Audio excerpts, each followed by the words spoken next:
Imagine building the most powerful fleet humanity has ever created. Thousands of warships with fusion drives and devastating weapons, each one the size of a small city. Now imagine watching that entire fleet be destroyed by something the size of a teardrop in less than an hour. Today, we're analyzing one of the most shocking military encounters in science fiction history, the Droplet Battle from Liu Cixin's The Dark Forest. What makes this battle so fascinating isn't just its devastating outcome, but how it perfectly encapsulates humanity's fundamental misunderstanding of the challenge we faced.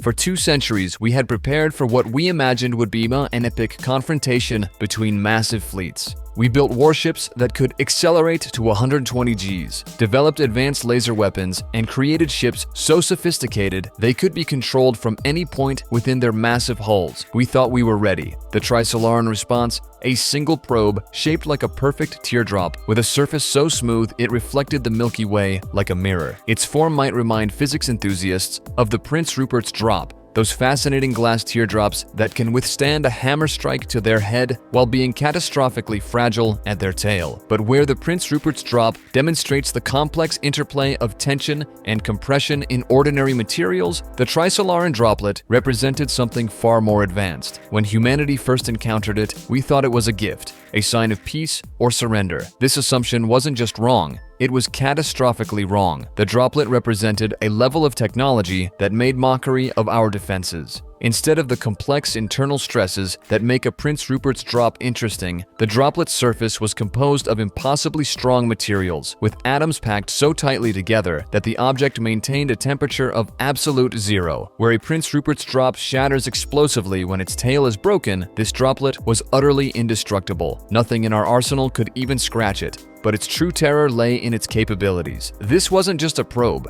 it was a weapon that could move at impossible speeds, change direction instantly without losing velocity, and pass through our strongest materials like they were made of paper. The battle itself, if you can even call it that, began with a simple movement. The droplet, which had been motionless during observation, suddenly accelerated to impossible speeds. The 4 members of the expedition team were annihilated instantly. The human fleet, watching from 1,000 kilometers away, initially thought the droplet had self-destructed. They couldn't have been more wrong. In just 51 seconds, the droplet crossed 1,500 kilometers of space, approaching the fleet's formation. What happened next defied comprehension. Moving at twice the third cosmic velocity and executing precise turns that should have been physically impossible, the droplet began its systematic destruction of humanity's fleet. The first row of ships fell in just 1 minute and 18 seconds. 100 warships, each the size of a small city, penetrated through their fusion cores like they were made of paper. The droplet's passage left their hulls glowing red hot, transforming these mighty vessels into brief,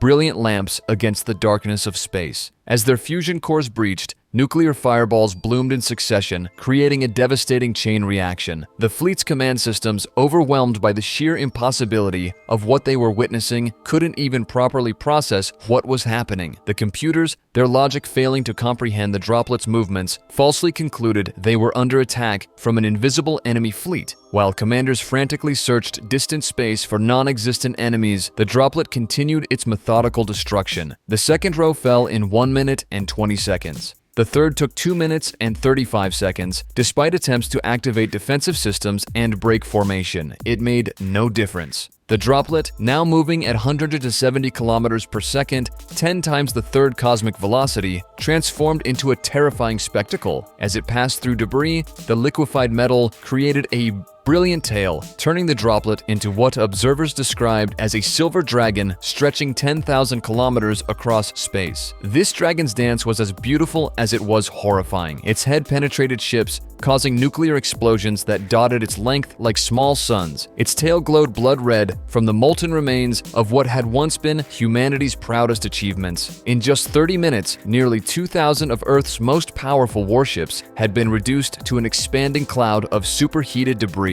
What makes this encounter truly terrifying is how it subverts every expectation we have about space warfare. Science fiction has trained us to expect epic battles between massive fleets, tactical showdowns, and heroic last stands. Instead, we got something more akin to watching an adult swat a fly. The gap in technology was so vast that our most advanced weapons and strategies were literally irrelevant. But perhaps most chilling is what this battle reveals about our own assumptions. Like the humans in the story, we often prepare for future challenges by extrapolating from our current understanding. We imagine threats we can comprehend and solutions based on what we know. But what happens when we face something that operates on principles we don't even understand? The Droplet battle stands as one of science fiction's most effective demonstrations of truly superior technology. Not just better weapons or faster ships, but technology so advanced it makes our best efforts look like stone tools against a modern army. It forces us to confront an uncomfortable question in a universe potentially filled with civilizations millions or billions of years older than us. Are we really prepared for what we might find? If you enjoyed this analysis of one of science fiction's most devastating space battles, take a moment to hit that like button. It really helps the channel grow. Don't forget to subscribe and click the notification bell so you never miss our upcoming analysis videos.